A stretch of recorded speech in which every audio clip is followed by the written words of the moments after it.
Now it's time for a brief intermission. Whenever you're involved in a real project, take a time out.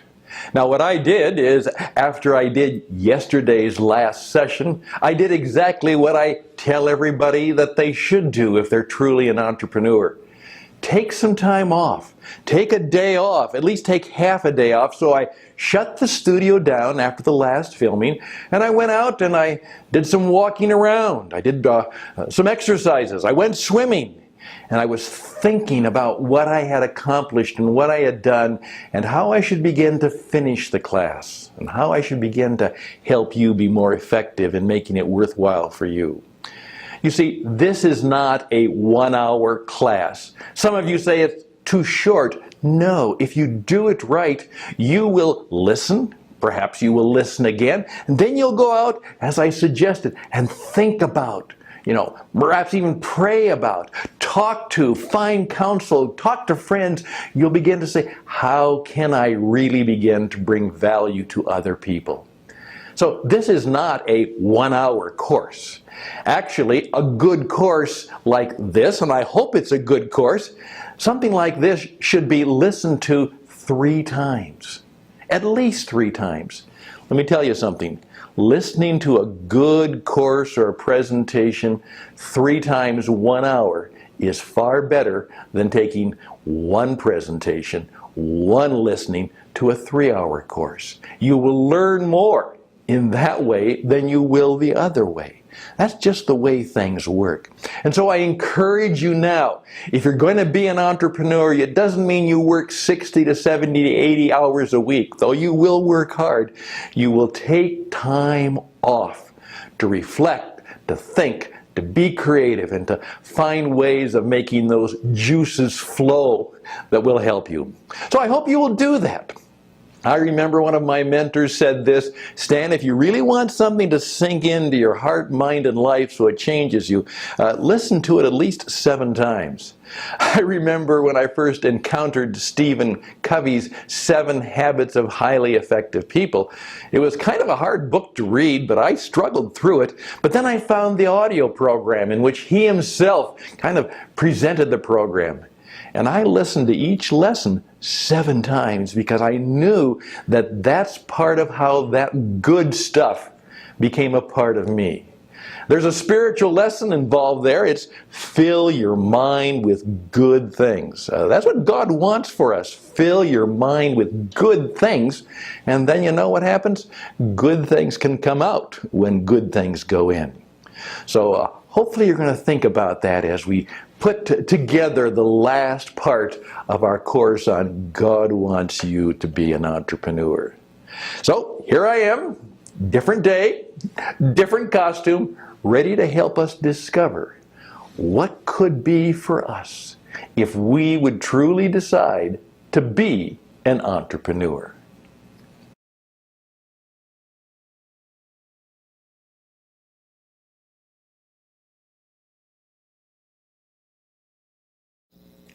Well, let's continue now. You have to serve somebody. Now that is a fundamental life, business, spiritual principle. You have to serve other people. If you don't serve other people, nothing good will happen to you. I remember one time I was teaching this to a group of people in the insurance business, and there was one young man sitting in the front who didn't particularly like this, and he stood up and said, I understand what you're talking about. Hey, but I've got a mortgage to pay, I've got kids to rear, I've got a business to grow. I'm in the business of serving myself. And then I tried not to be too hard, but I said it in a way that both cut yet supposedly had a gentle edge to it. I said, then I hope you pay on time and you pay well, because you're the only customer or client you're going to get. The fundamental principle of life is we are not in the business of making money. We are not in the business of selling stuff. We are in the business of serving other people. And if we do that well, and if we do it in a way that is valuable and helpful and useful to them, compensation comes our way. That's a principle that entrepreneurs have to believe in. They also have to believe that it may be that I'll have to pay it forward before it even comes back to me. That's one of the big differences between entrepreneurs and employees. Employees oftentimes believe if I do the job, I should get paid now. Entrepreneurs understand that it's not doing the job, it's creating something of value for other people. And you may have to do that for a long, long time before the money starts to come back to you. And that's indeed the risk and the challenge and the difficulty in living, not just doing the entrepreneurial life. So I really encourage you to understand that that is a significant part of what it means to be an entrepreneur. Now, because of that, some of you are going to say right now is, it's more than just starting a business. Right. It is more than just having a product to sell. Absolutely correct. It is a way of serving other people in a unique and powerful way that they value. And then you don't just get paid for what you do, you get paid for what you know, you get paid for what you are, and you may even get paid years and years past because of the performance you gave and the service you gave to others. That's the deal that hopefully you're trying to make when you decide to live an entrepreneurial life. Now, I used a key term there. I hope you got it. I used the term performance.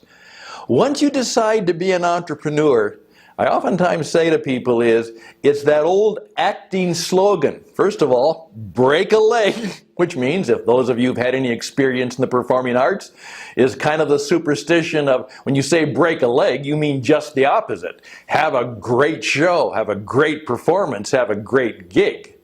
On the other hand, what it also means is you have to go out there and it's your turn, your town, you're on. And you have to perform in such a way that people value you.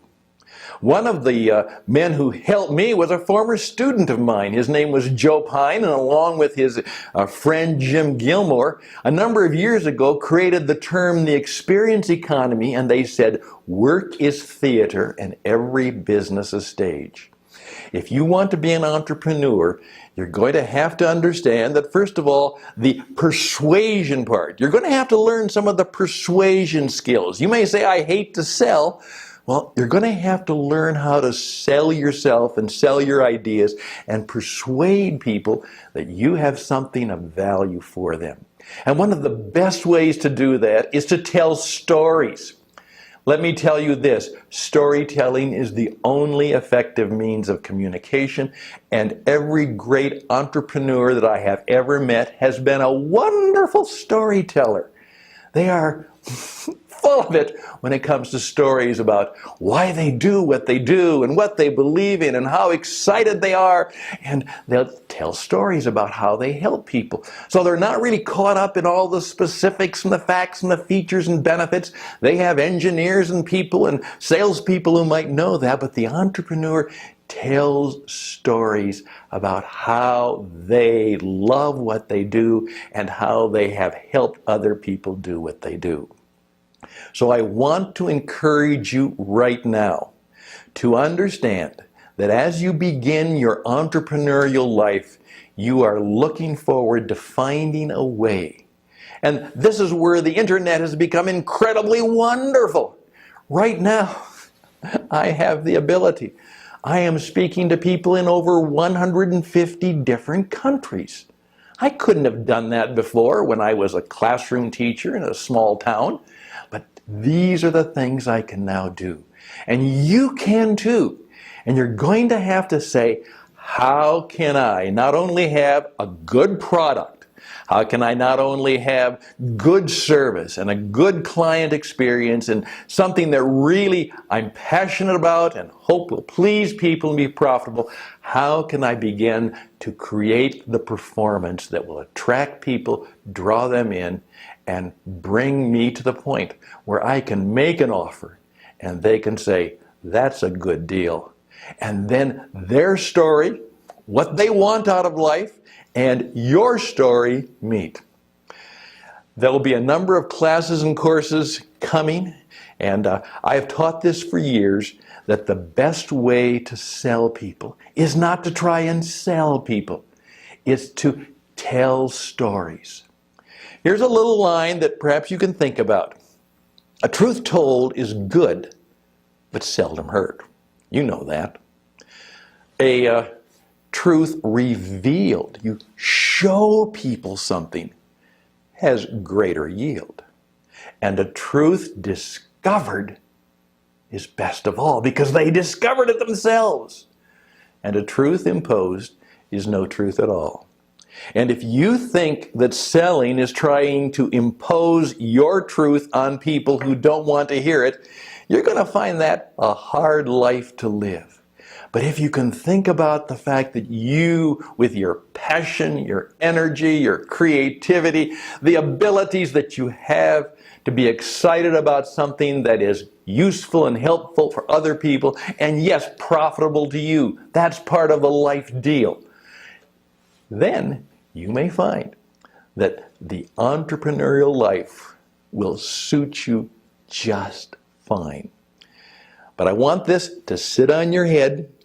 You need further coaching. You perhaps need to learn some more things. You need to be aware of things. And we'll talk about that.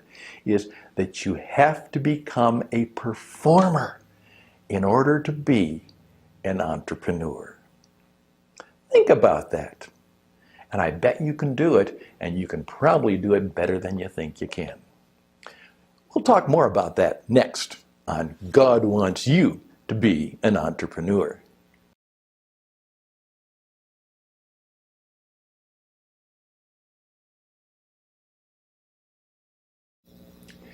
Well, I hope you took some time to think about that. Perhaps even to check that book out by my friends Joe and Jim. The Experience Economy, Work is Theater, Every Business a Stage. And then go and now Google or Bing or whatever else you do is storytelling and business. You will be overwhelmed as to how the really smart people are now discovering that storytelling is the way to do business. I tell people this. Storytelling is the only effective means of communication. You can give people data, you can give people information, but if you really want communication that affects people so they do something, it's storytelling. Again, just think about that. And that means that perhaps that brochure and that flyer and what we simply call dead trees aren't nearly as effective as you think. Well, something else that's not as effective as you think is PowerPoint. In fact, I'm going to tell you right now, I never use PowerPoint. Perhaps I should sometimes, but one time when I actually was doing a presentation, and I usually just simply have fun, I have props, I have toys, I sometimes maybe have a chart or something like that. But after I had done that, a lady walked up to me, and talk about a very powerful persona. And she walked straight up to me and looked me right in the eye and said, "I really enjoyed your show, Stan. Well done." She said, "I noticed you didn't use PowerPoint." And I said, "Well, no, I really don't do that." And then she paused and said, "Good for you. Because when you use PowerPoint, you give away your power. Good for you." And then she turned and walked out. Let that sit on your head for a while. That's another story. And more we're discovering that PowerPoint is not. And I could probably have that. I could have my cinematographer have things fly in, but I'm just going to do an old-fashioned thing. I'm going to use an old whiteboard. And this program is about the ACE acronym for being an entrepreneur. ACE. So perhaps you want to write that down and think about it. Now here's what I'm going to talk about in ACE. I want that to be a reminder of the 3 great qualities you will need to be an entrepreneur. A. Perhaps, we'll do it the YMCA way. A. Attentiveness, attention. The thing I've discovered about entrepreneurs is they really notice things a lot. They're very attentive. They're always looking at things. They're kind of like a Sherlock Holmes detective. They're always saying, how could we do this better? Or, I wonder why people are buying that. They truly have to develop the ideas and the skills to be very attentive. I find that they're very attentive to people. They really don't text. They really don't look at their iPhones. They are fully present to other people. They treat every person. Very importantly, they're fully attentive. They notice things. They take notes. I have a hobby that somebody told me about that became part of my life. I was listening to a guy by the name of Wolfman Jack, a broadcaster of many years ago. And he simply said this: if you want to be good on the radio, you carry a notebook with you all the time, because you never know when you're going to hear a good joke, a good idea, or something that will just come into your head. And if you don't write it down, you will lose it. Now, I have found that really, that's true. Oftentimes my best ideas come when I'm out walking, when I'm swimming, when I'm walking the dog, when I'm just relaxing. All of a sudden, an idea will come to me. Now, the nice thing is that I don't even have to write it down anymore. Now I just simply pick up my iPhone and use the dictation or memo function, and I just simply say it into the iPhone and I capture my ideas. Now, I spent many years as a radio broadcaster, and I would do sometimes 3 to 4 hours of a show every day. Now, you know what kind of work goes into a 3 to 4 hour radio show? You've got to get a lot of stuff. Well, that meant that I was always looking for ideas. I was always looking for things I could talk about or share with others. And what I have discovered about entrepreneurs is they are truly attentive people. They pay attention to a lot of things, and that's a quality you need to think about, attend to, perhaps pray for. Whatever you do to try and put a character quality in your life, that's one of them. C, they connect and they're creative. Now, as I pointed out, is you really want to be in situations with other people who can spark your creativity. That's why don't hang out with negative, cranky people. Just don't do it. It's contagious, and you will catch bad stuff. Snarky people, sharky people, you know what I'm talking about. They think they're so cool. Those are bad folks for you. That's not just bad karma. That is bad life and business. So hang out with people who enjoy being creative and creating things. Watch TV programs, if you watch TV, about people who are creative. That's why sometimes I like to watch the programs about people who are doing remodeling of homes. Not that I could do it or want to do it, but it is fun to see how creative people work. So if you're an entrepreneur, you're always looking for ways to be creative. That's why oftentimes they read children's books. They do all kinds of things. Some of my best ideas I may even do a program based on something I saw in a movie. I'm always looking for ways that I can be creative. One gentleman taught me this. He said, every day, sit down and see if you can come up with 20 ideas about something that people need or want. Just think about it. So, if you want to be an ace, A-C-E, did you catch that? Be the person who makes it happen. Attentive and creative. And you connect them. And then E, enthusiasm. Now, the word enthusiasm, this is very vital. The word enthusiasm Nothing happens without enthusiasm. Winston Churchill said, success is going from failure to failure to failure with no lack or loss of enthusiasm. Hey, the word enthusiasm means entheos. It's Greek. It means to be filled with God's Spirit. Enthusiasm is a spiritual quality. It's not just an emotional quality. It's a way of looking at the world. It's emotionally positive. Enthusiasm. And I really have found that to be in entrepreneurs. They are enthusiastic people. Almost optimistically out of touch so. Sometimes they're called dreamers, and they are. They are people of great enthusiasm. But more than that, the enthusiasm comes from energy. Now, here's a point. Nothing happens without energy. You need to sustain and create energy.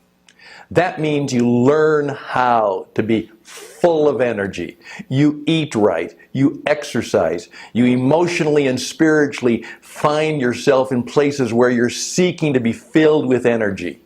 You avoid the VDPs. You know what VDPs are? They're very draining people. And they can take all your energy. If you want to survive as an entrepreneur, if you want to live a life that is good, you need to understand that you are continually in the energy business. There you go, ACE. Attentiveness, creativity, and energy. And that will help you kind of ace it when it comes to being an entrepreneur. I hope that was helpful to you. Let it sit on your head. Think about it. Now, how are you going to cultivate those qualities in your life and in your business so that you can have the ace in your pocket, in your deck, as you go out and seek to be a high-performing entrepreneur? I wish you all the best. As they say in show business, break a leg. Knock them dead. Bring the house down. Get a standing ovation. I hope that'll happen for you in life. And we'll finish up next on God Wants You to Be an Entrepreneur.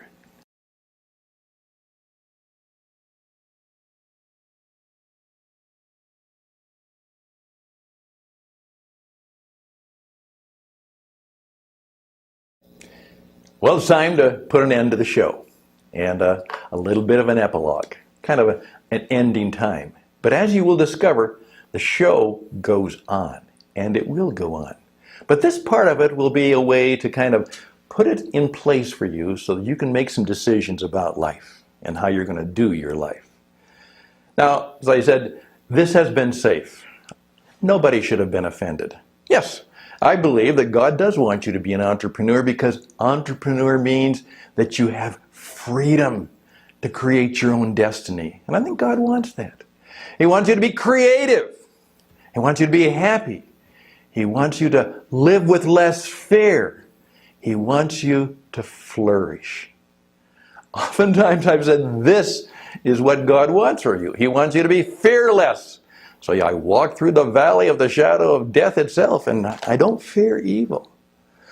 He wants you to be fruitful. He wants you to actually have good stuff come out of you, just like, good fruit. It's real. It's sweet. It's productive. It does good things. And in effect, you flourish. Most people don't flourish in their job. They don't bloom. They don't really shine. Now, the few who do in the job are those who've decided to take their job and turn it into an intrapreneurship. They function as an entrepreneur within a corporation or within a situation.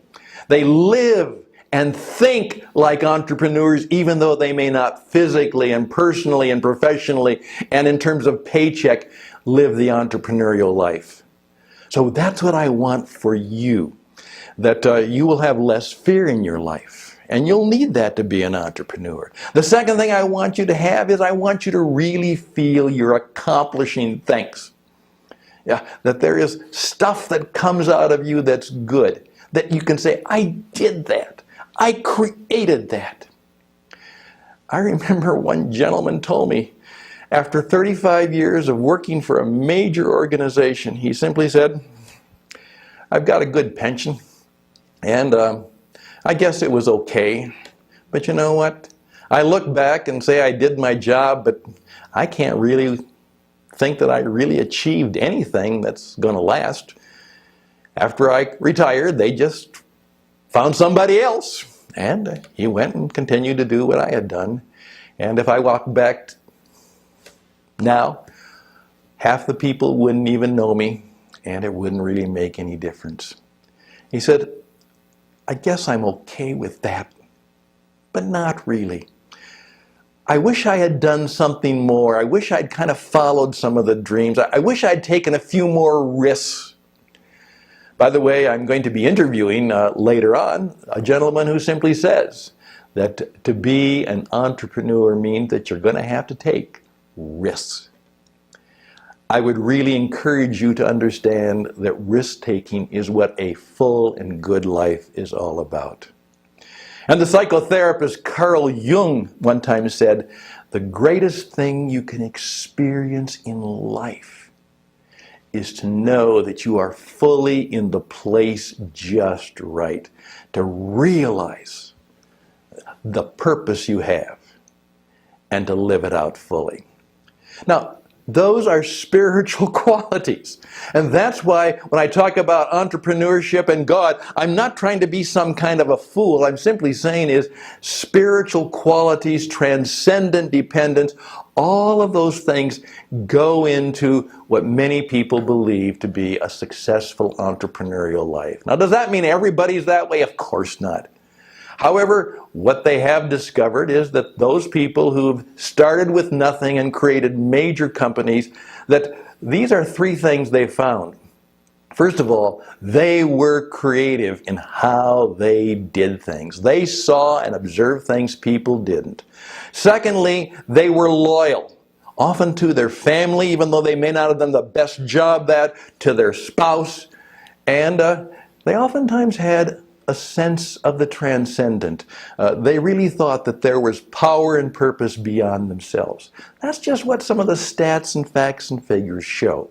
So I would really encourage you now to take this time to think about. And I want you to watch this program again and understand that you're not going to be in trouble if you decide not to be an entrepreneur, but you're going to need to live a life in which you think and act like an entrepreneur so that you can experience some of the fullness of life and business, that you can be fully alive as you were meant to be. And you know what? The God that I believe in wants that for you. So, I'm Stan Hustad. The answer to my question is, does God want you to be an entrepreneur? It's very simply, it all depends. Maybe not, but I hope so. But I hope that even if it's not for you, there are things you can learn from that style of life and living that will help you serve others with great power, passion, precision, and purpose. And if you do, here's my promise. It will go well for you. And that's my closing thought to you. May you live a life, an entrepreneurial life in which things go well for you.